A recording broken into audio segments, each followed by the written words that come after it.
당 원로들도 지금 더불어민주당 이재명 대표를 향해서 이러저러한 목소리를 내고 있는 것 같습니다. 어제 민주당 목소리 들어보겠습니다. 국민께 최대한 겸손하게 당이 했으면 좋겠다. 민주당도 잘 해왔지만 결국 전국을 잘 이끌어온 주역은 국민이다. 그 의원들의 언행에 유의해라. 점령군 혹은 개선군 같은 모습 보이면 절대 안 된다. 그럼 민주당이 그러면 그 이후에 그러면 어떤 비전을 너네들이 대한민국을 위해서 보여줄 수 있는 거냐. 그거에 대한 만족도가 떨어지는 측면도 분명히 있는 거죠. 그렇기 때문에 상임고문 같은 분들도 민생에 좀 집중하는 게 필요하겠다. 그리고 여론조사 결과라는 것에 대해서 가볍게 생각하지 말고. 송구 본부장님, 지금 저렇게 얘기했던 부분들 당 원로들은 충분히 할 수 있는 이야기인데 중요한 것은 일단 여론조사 결과 겸하게 받아들여라, 점령군 행세하지 말아라 이런 부분들을 이재명 대표가 받아들여야 될 텐데 받아들일까요? 어떻게 좀 보십니까? 원로들이 저런 지적을 하기 전에 저렇게 했어야죠. 그런데 원로들의 지적도 지금 늦었습니다. 늦었다? 이미 점령군 개순군 행세를 하고 있다는 게 지금 여론에 나타나고 있잖아요. 네. 그리고 조금 전에 그 2030도 바로 그것 때문에 2030의 마음이 민주당에서 좀 떠나는 측면이 있어요.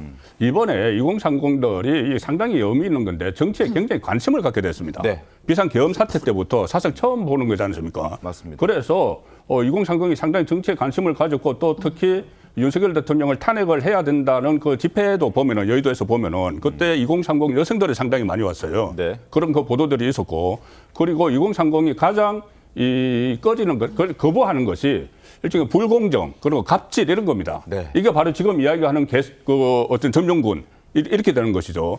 마치 갑질을 하고 점령군이나 개선장군처럼 국무총리도 마음에 들지 않는다고 탄핵을 시켜버리고 네. 그다음에 부총리까지도 여차하면 탄핵을 시킬 수 있다고 일종의 위협을 하는 그런 상황도 있지 않습니까? 네네. 그런 것도 있고 또 가장 그런 것을 그 젊은이들이 제일 싫어하는 거예요. 갑질을 하는 거. 네. 그리고 또 그 공정성을 가장 중요한 가치로 여기는 것이고 또 하나는 본인들의 일상에 들어가 있는 이 카톡. 2030 일상이잖아요. 그것은. 맞습니다. 카톡에 대해서 검열을 한다고 전용기 의원이 이야기를 했으면 당대표는 그것에 대해서 만류를 하고 제동을 걸어야 되는데 같이 부추기는 이런 모습들이 전부 다 갑질이나 개선장군처럼 지금 보여지는 상황이죠. 그리고 심지어 여론조사조차도 믿지 못하겠다고 하는 것. 이것도 일종의 보면은 그 갑질이고 공정성에 그 위배되는 것이거든요. 여론조사 자체를 문제를 삼는 이런 부분들. 네. 그 전에 40%대 처음 나왔을 때 유시민 그 평론가가 그런 말까지 했습니다. 이 저녁에 마약 먹고 체한 것 같은 그런 모습이라는 말까지 했어요.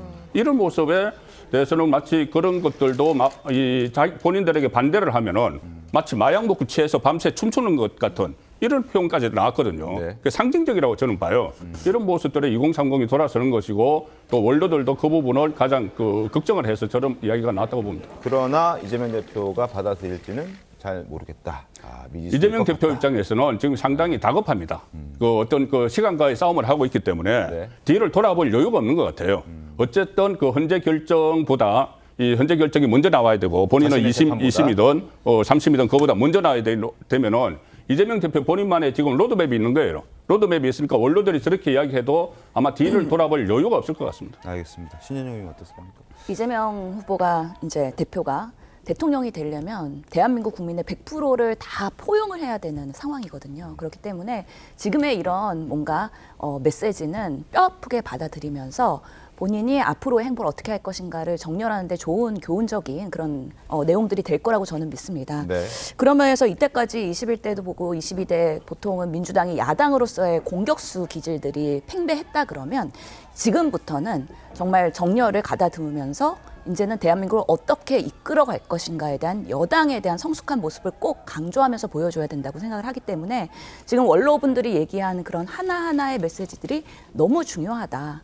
저도 21대에서 대변인을 쭉 해오면서 선거를 3번을 연이어서 졌거든요. 그리고 비대위로 전환되면서 대변인을 했었는데 그때마다 얘기하는 것이 우리가 하고 싶은 걸 하는 게 아니라 국민들이 원하는 걸 민주당이 이행해야 된다라는 얘기를 상당히 많이 했습니다. 그래서 지금의 이런 작금의 여론조사의 흐름들이 상당히 국민의힘의 지지가 올라가면 올라갈수록 민주당은 우리가 뭘 잘못했지? 우리가 뭘 부족했지? 그리고 어떤 것들을 죽이고 어떤 것들을 더 키워나가야 될지 이런 고민을 하는 아주 중요한 시간이라고 보이기 때문에 네. 저는 이재명 대표도 이제 뭐 재판도 여러 가지 그런 여유가 없다고 말씀하시지만 그럼에도 불구하고 본인의 메시지와 색깔 이런 것들을 민생을 함께하는 대통령, 경제 대통령 이런 방식으로의 전환이 계속 되지 않을까 그런 신뢰를 쌓아가는 게 매우 지금부터 시간은 충분합니다. 알겠습니다. 예, 가능하다고 봅니다. 네, 알겠습니다.